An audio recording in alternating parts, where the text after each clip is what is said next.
C'est avec joie que je vous retrouve encore autour de cette table d'enseignement. Alors je me présente, je suis pasteur Jalisidor Berger du ministère AFA. Donc nous invitons à vous abonner, à partager la vidéo, ainsi qu'à liker la vidéo afin de la propulser dans la file d'attente. Avant de ce faire, nous désirons aller de quelques salutations et nous saluons sincèrement ceux qui sont du pourtour de la France. Je sais que vous êtes nombreux à suivre nos capsules, ainsi ceux de la Côte d'Ivoire. Et recevez nos sincères salutations. Et ceux qui sont des nouveaux abonnés, nous vous souhaitons la bienvenue parmi nous de cette chaîne. Nous sommes une chaîne où ce que nous offrons un évangile sans compromis. Et ainsi, je pourrais dire premièrement, nous sommes une chaîne, nous agissons à titre de cerbère, à titre de sentinelle par rapport à l'enlèvement de l'Église. C'est la raison pour laquelle que s'affiche au bas de l'écran, du côté droit, le mot « préparons-nous ». Nous devons nous préparer car le Seigneur peut venir à tout moment, même dans un moment que nous n'attendons pas. Et ce matin, nous désirons d'aller d'un dépôt en vous. Pendant la pandémie, manifestement, les lieux de culte étaient inaccessibles. Et 2 ans après-pandémie, nous constatons que les cultes et les églises locales sont démunis de leurs membres. La raison est que nombreux parmi eux consultent les cultes en ligne, et qui est une bonne chose, surtout lorsque l'individu, ou bien encore, pour mieux dire, le chrétien, est retenu par la maladie, ou bien encore, il y a l'effet de vieillissement qui réduit leur mobilité. Alors, à ce moment, le culte en ligne est réellement favorable. Mais si nous sommes jeunes, nous sommes dans une bonne forme, alors il est préférable que que nous retournons à l'église afin de voir l'adoration, à la louange du Seigneur. La chose est que nombreux qui se disent chrétiens, qui sont dans une forme splendide, préfèrent vivre le culte en ligne. Mais si nous sommes chrétiens, eh bien, nous ne pouvons pas être chrétiens et ne pas aimer aller à l'église.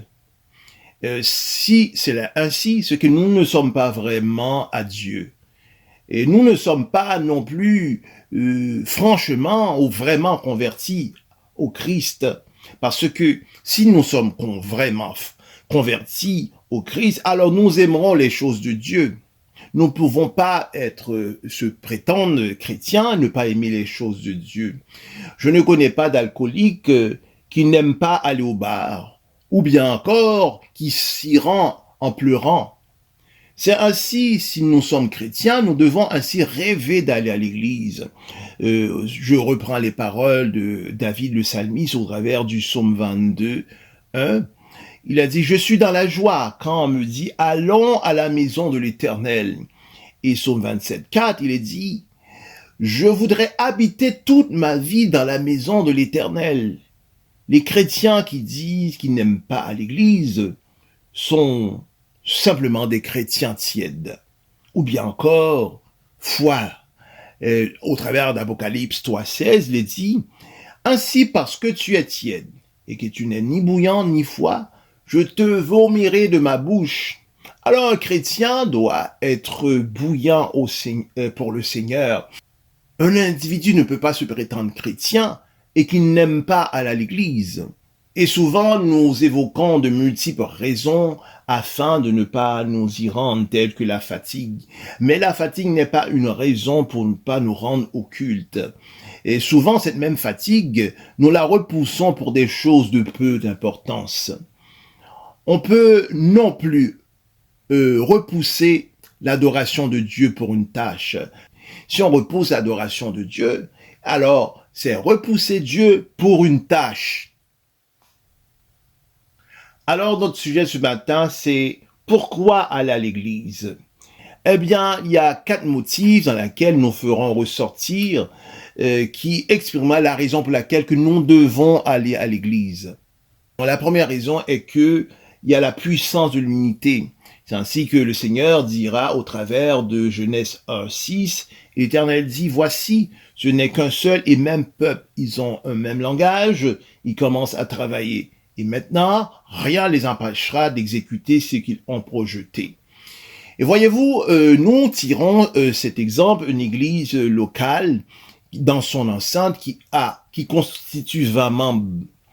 Et alors, cette même église locale, encore, si nous faisons un comparat de cette église qui constitue 20 membres versus toujours cette même église qui a 100 membres ou bien encore 200 membres, je crois que mathématiquement, celui dans son enceinte qui a 200 membres est beaucoup plus puissant que celui qui constitue 20 membres. Lorsque ces 200 membres sont unis dans la foi, unis pour un but commun, alors ils sont beaucoup plus puissants. Et l'église locale doit être puissante. Comment qu'elle devient puissante? C'est lorsque ceux qui viennent au Seigneur, ceux qui sont dans la foi, dans le Christ, viennent et s'assemblent. Au moment qu'ils s'assemblent, alors ils se forment une unité et ils deviennent puissantes. Et l'Église a besoin des enfants de Dieu dans son enceinte afin qu'elle soit puissante, afin qu'elle puisse prier pour sa communauté, qu'elle puisse prier pour le quartier où elle est localisée. Et c'est ainsi que l'Église, elle devient puissante. Elle prie ainsi afin que l'évangélisation puisse se répandre dans son contrée. L'Église, elle est plus puissante lorsque nous parlons toujours, cette même Église unie, dans les activités ainsi d'évangélisation. Et tel que vous savez, rien ne peut empêcher une équipe unie de réussir. Une deuxième raison pour laquelle que nous devons aller à l'église, c'est pour servir. Et nous sommes chrétiens, mais nous sommes ainsi des serviteurs de Dieu. Eh bien, si nous demeurons à la maison, eh bien, comment serons-nous servir le Seigneur? Eh bien, d'abord, le service, nous servons le Seigneur d'abord à l'église locale. Nous servons l'église au travers les membres de l'église. Après cela, nous avons impérativement le mandat de servir la communauté. Donc, lorsque nous parlons du service, nous servons d'abord, à prime abord, nous servons l'église locale. Ensuite, nous servons la communauté. Alors, si nous demeurons dans notre demeure, alors comment serons-nous servir? Il est dit au travers de Romains 11 que Dieu a fait des dons aux hommes. Alors, comment serez-vous alors que nous demeurons à la maison, nous assistons les cultes en ligne, comment serons-nous mettre à profit le don que Dieu a mis en nous? Et ainsi, les dons que Dieu a mis en nous, c'est pour l'Église.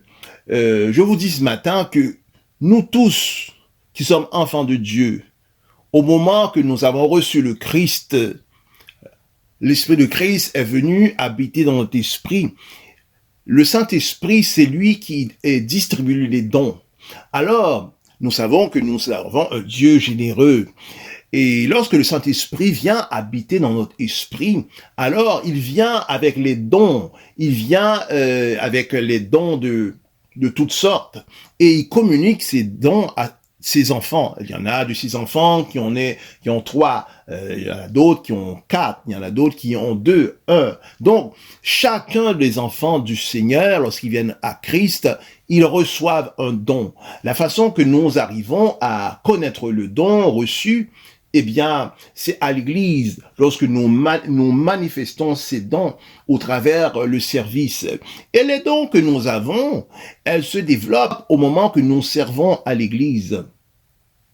Et ainsi, Lorsque nous sommes à l'église pour servir, nous sommes ainsi une source de bénédiction pour autrui.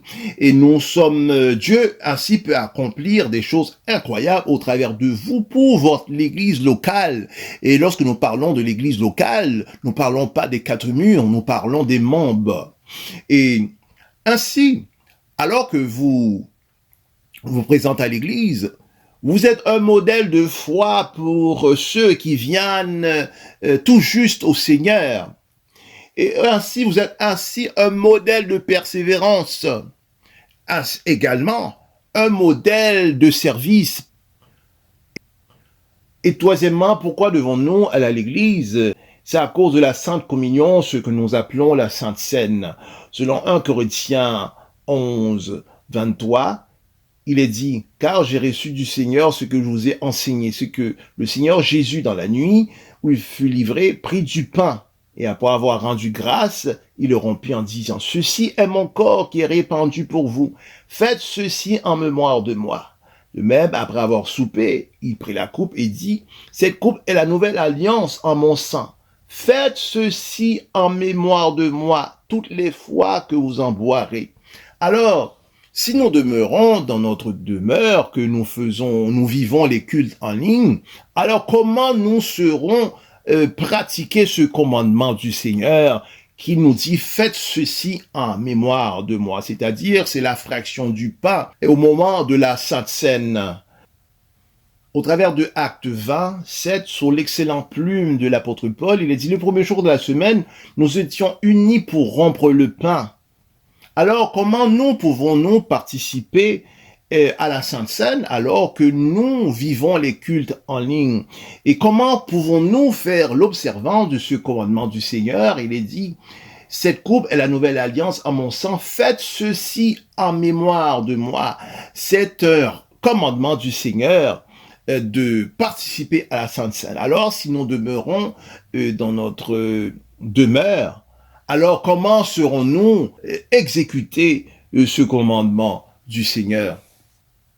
Et encore plus loin, l'apôtre Paul va de cela disant, n'abandonnons pas notre assemblée comme c'est la coutume de plusieurs, mais exhortons-nous réciproquement, et cela d'autant plus que nous voyons s'approcher le jour, c'est-à-dire l'enlèvement de l'Église.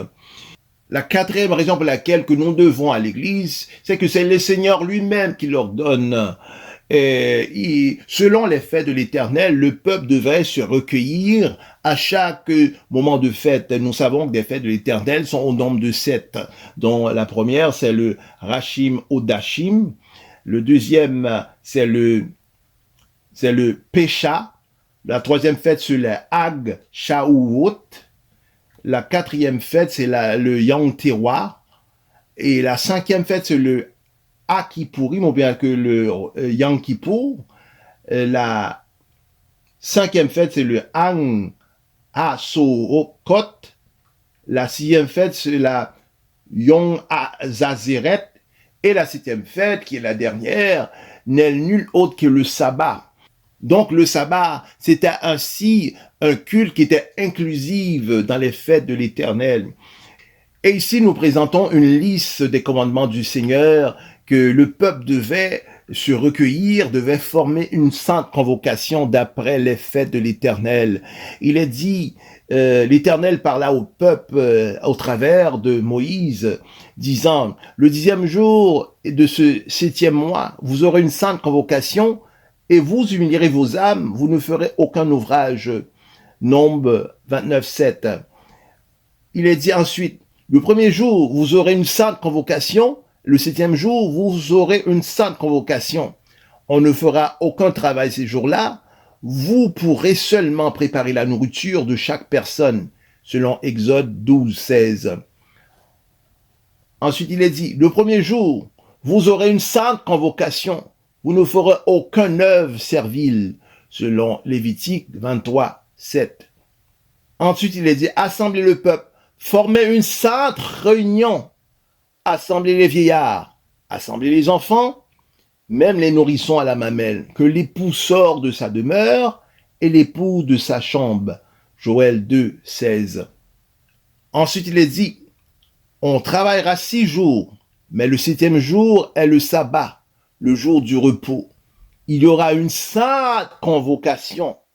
Vous ne ferez aucun ouvrage, c'est le sabbat de l'Éternel, dans toutes vos demeures. Lévitique 23, 3. C'est-à-dire que à la fête du sabbat, ou bien encore au moment du sabbat, le peuple devait former une sainte convocation. Et ici, du sabbat en question, nous comprenons que au moment de ces premiers sabbats, il n'avait pas encore lieu du temple. Il n'avait pas même encore lieu du temple. Et le Seigneur ordonna le peuple au travers de ce péricope de Lévitique 23, 3. Ils formeront, il a dit, il y aura une sainte convocation. Donc, malgré que il y ait absence de temple, mais le peuple devait se recueillir, former une sainte convocation. Alors, c'est la raison qui démontre que le Seigneur donne ordre à ses enfants de se réunir dans une sainte convocation. Et cette sainte convocation se fait au travers des murs de l'église locale. Mes chers amis, l'heure est de se quitter. Nous serons ensemble la semaine prochaine, Dieu voulant. D'ici là, veuillez vous abonner, veuillez partager la vidéo, veuillez liker la vidéo afin que nous puissions répandre l'évangile à un plus grand nombre. Donc d'ici là, que Dieu puisse bien vous garder.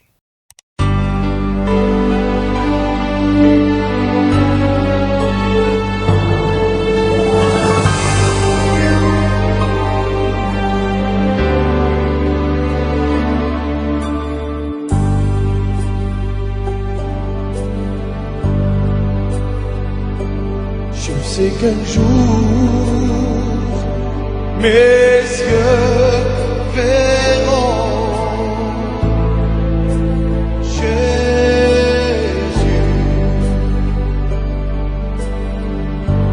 Je sais qu'un jour mes yeux verront Jésus.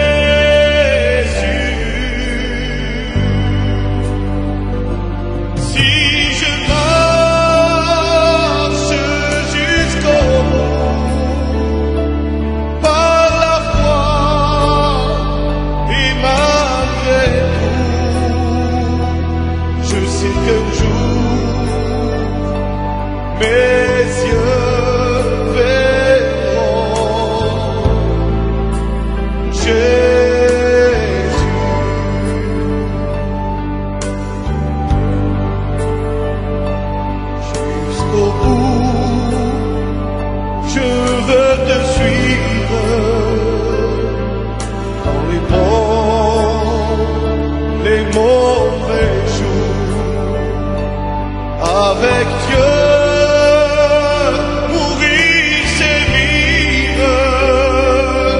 Avec Jésus, oui pour toujours. Je sais qu'un jour, mais